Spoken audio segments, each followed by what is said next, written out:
Good afternoon, everybody. Welcome to the Albany County Plainfield Land Authority Finance Committee meeting today, Tuesday, February 4th at 6 p.m.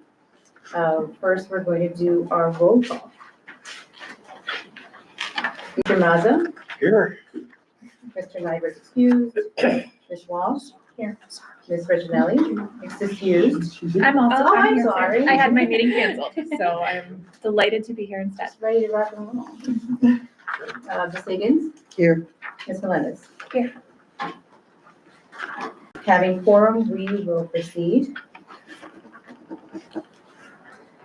We're going to proceed to recommendation of bond terms. We're going to be reviewing resolution 2025-02-01 by Mr. Scott. We thought maybe we'd we'd let our underwriter just give a brief little overview of the process and where we are today in the public meeting. And then we'll go into into executive session, talk about some of the proprietary issues that we have. So Jeff, you want to? Okay, thank you, Kevin. And once, I didn't say this last time, I apologize for speaking to your back, so. Jeff, why don't you get up and stand up in front there? Yeah. Or maybe up here, actually, so that people can see. Yeah. People on the screen. Why don't you can give see. a- You may break the lens. There you go. So thank you, Kevin. So as Kevin said, we were hired as the investment banker, and one of our tasks was to solicit banks to actually buy the bonds. The short answer is the results were very, very positive. Just a couple of points and facts.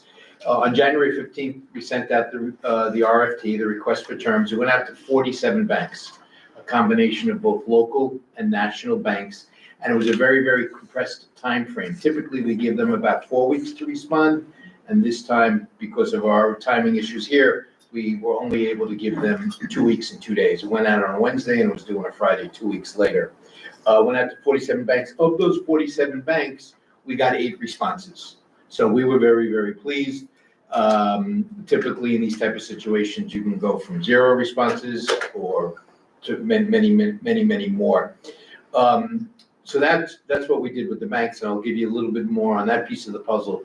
Simultaneously with that, from a process point of view, we knew that we needed both approvals from the Office of the State Comptroller and the County Comptroller, and we had simultaneous meetings and conversations with them, keeping them in the loop, letting them know that nothing's been decided by the authority board yet, just making sure that as we took steps, and they knew we sent it out to 47 banks, and we showed them the document we sent out and things like that.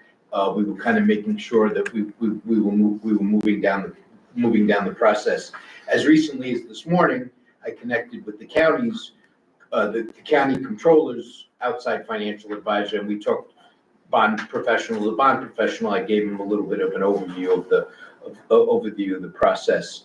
Regarding the results of the banks, we asked for a lot. Once again, at the last meeting, I said we're starting from a point of strength, the AA rating of the credit of the county, and that's a big part of the security of the bonds through the financing agreement. But we also pushed the banking community very, very hard. And my colleague Eric and myself, we figured let's push as hard as we can. If we know we have the AA rating of the bank of the county behind us, we should be able to get the results that we did, and we read the market right. And some of the things that we asked for, which is good for the authority, good for the county, and makes the banks sometimes wring their hands a little bit, is we asked for a 15-year term. So they're committing to a fixed rate for the next 15 years, regardless of what happens with interest rates. Interest rates can go up, interest rates can go down. The authority is going to have the same fixed interest rate for the next 15 years. We told them that other than the financing agreement, and other than that financing agreement, which is subject to appropriation every year by the county legislature, there's no other security, there's no other collateral, no mortgages, no liens on the building, on the real estate, on any county property, nothing. It's basically an unsecured financing other than the financing agreement. And then the biggest piece of the puzzle was this unique fixed rate, this unique prepayment situation that we need based upon when and if the real estate sells. So we have no idea if it's going to sell quick, going to sell slow. We don't know if it's gonna sell in parcels and whatnot. So we built in and we pushed the banks very, very hard, and we got very good results on, we, the authority, want maximum flexibility on being able to prepay the debt. So the results are great, eight back, and then we asked for a lot from the banks, and we got great, so I don't know if that's helpful.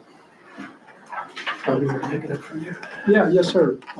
So I think the committee would like to entertain a motion to enter executive session, and the reason for it would be to discuss the terms and conditions leading to the appointment of a particular corporation. Namely, we're going to be talking about the bid results and the differences between the bidders in our recently issued RFP. So that would be the reason. We would seek a first and a second of that motion. I would move. All those in favor? Aye. Any opposed?